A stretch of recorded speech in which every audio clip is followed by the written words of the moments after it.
তো গাইস এই জায়গার সিচুয়েশনটা তোমরা একটু খালি দেখো, একটা পিঁপড়ার ভাষা ভাঙলে যেমন বাড়াইতে থাকে পিঁপড়া, এই জায়গায় তেমনি হয়েছে আমার সাথে।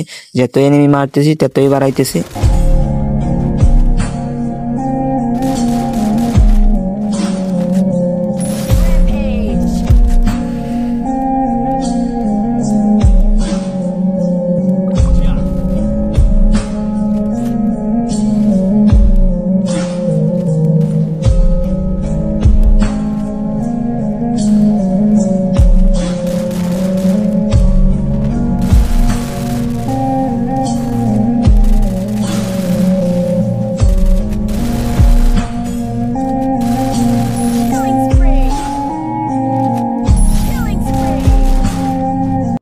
মানে এই জায়গায় যতই এনিমি মারতেছি ততই বাড়াইতেছে। তো ভালো থাকবেন গাইস, আর অবশ্যই আমার চ্যানেলটা সাবস্ক্রাইব করে দেবেন।